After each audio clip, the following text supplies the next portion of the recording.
Hello everyone. This is the second video in this series on interpreting chest x-rays. The topic is the systematic approach and normal chest x-ray anatomy. The learning objectives of this video are to be familiar with the systematic approach to interpreting chest x-rays and to know the correlation between anatomy and normal shadows on the x-ray. Before just presenting a systematic approach, I first wanted to mention a couple of important principles about it. A systematic approach is most important for the clinician's least experience with reading chest x-rays, since it reduces the chance that important findings will be missed. All aspects of chest x-ray interpretation should be included. The individual elements of the approach should be examined in a sequence that's either logical and or easy to remember. And there is no one best system, though all should begin with an assessment of the film's technical quality. So the system I teach trainees is informally referred to as the ABCDEF system. It's not the only one, but it's certainly the most common, at least in the US.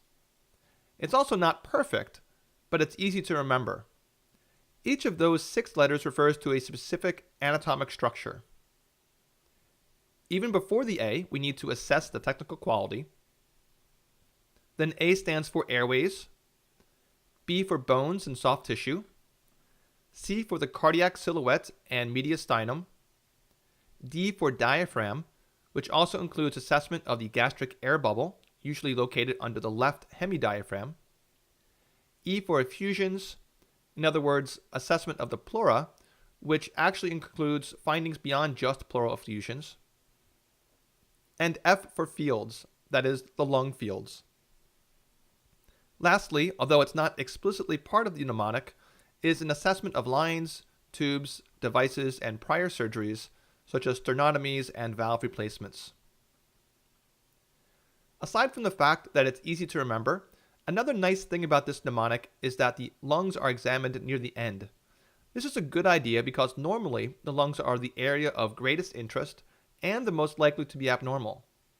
Therefore, once the clinician finds an abnormality there, it's very easy for him or her to forget examining the rest of the film. I've seen more than one rib fracture missed due to distraction over acute lung pathology. You may have noticed that the list of items here lines up really nicely with the remaining videos in this series, which of course is not a coincidence. But before you can identify pathology of each of these anatomic structures, you first need to know where they are on the X-ray and what they normally look like. So let's go through the X-ray anatomy of A to F one at a time.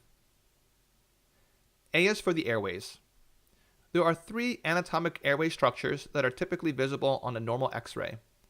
They are the trachea, which is normally in the midline, and the right and left main bronchus.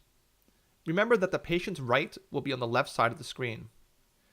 To help you visualize these structures, let me superimpose a drawing of them.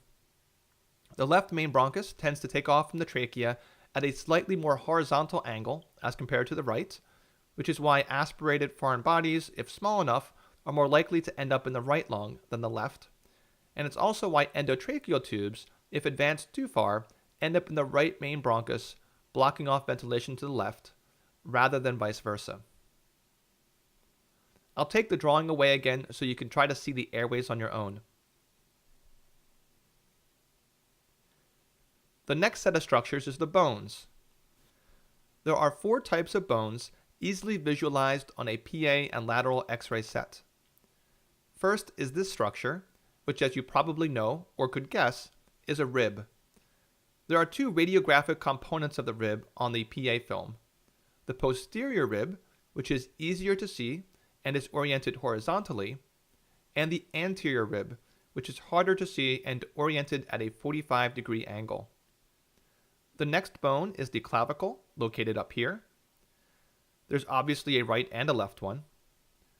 The sternum is sometimes visible on the lateral film, but is often obscured by soft tissue in the anterior chest wall. Then are the vertebral bodies, more easily visible on the lateral film, but usually seen on the PA as well, provided that the technical quality is adequate. Then there is the cardiac silhouette and the mediastinum, which I think logically should be evaluated together. There are a lot of anatomic structures which compose the silhouette here. I'll start by outlining it, and then label what each bump, knob, or side corresponds to.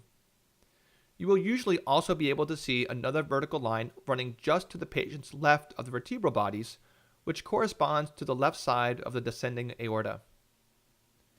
To make it easier to visualize, here's a drawing of the heart and great vessels. The one structure on the patient's left, called the aortopulmonary window, may be unfamiliar to some viewers. This is an important space between the aortic arch and the pulmonary artery, where one will find the recurrent laryngeal nerve and lymph nodes. And then I'll take the drawing away and try to appreciate those various structures. Moving on, the diaphragm and pleura, which also makes sense to evaluate together. So here are the right and left hemidiaphragms as seen on the PA view. It is normal for the right hemidiaphragm to be slightly higher than the left, presumably due to the liver directly beneath it. While looking at the diaphragms, it's important to remember that there aren't any truly flat structures in the body. For example, the hemidiaphragms are curved in three-dimensional space. As you might be able to appreciate from comparing the PA to the lateral, the hemidiaphragms as seen on the PA really just represent the superior-most aspect of the diaphragms. The pleura, which is a double membrane that surrounds each lung, is outlined here, but is normally invisible due to its thinness. However, knowledge that the pleura is there is essential for diagnosing a pneumothorax, pleural plaques from asbestos exposure, and pleural thickening. In addition, there are spaces on either side where the diaphragm meets the thoracic wall. These two spaces, seen on the PA, are usually called the right and left costophrenic angles, though the term costophrenic sulci would probably be more semantically accurate in most circumstances.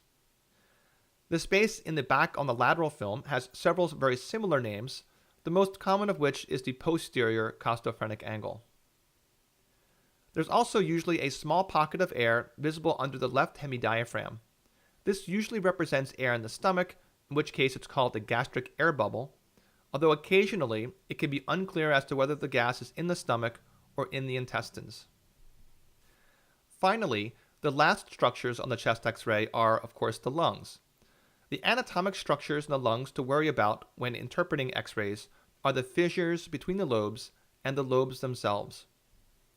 First is the horizontal fissure located here. There's only one, and it's on the right side. Here is its location on the lateral film. It's the only one of the three fissures that is commonly visible in normal X-rays, which is because a significant portion of the plane of the fissure is parallel to the direction of the X-ray beams. However, it's only visible on the PA, which is why the fissure there is represented by a solid line, and the fissure on the lateral is represented by a dotted line. Then there are the right and left oblique fissures, neither of which is usually visible in either view.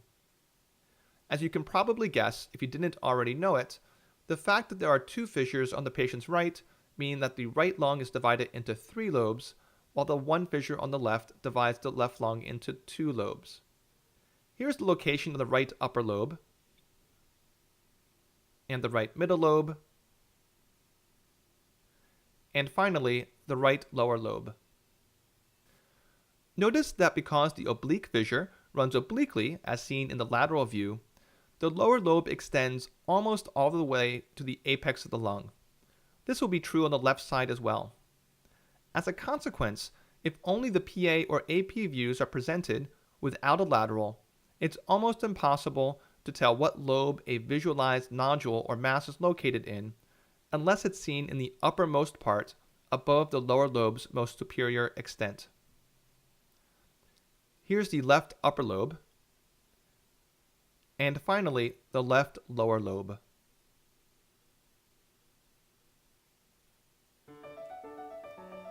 That concludes this video on the systematic approach and normal chest X-ray anatomy. If you found it helpful, please remember to like or share it. The next video will discuss the assessment of a chest film's technical quality.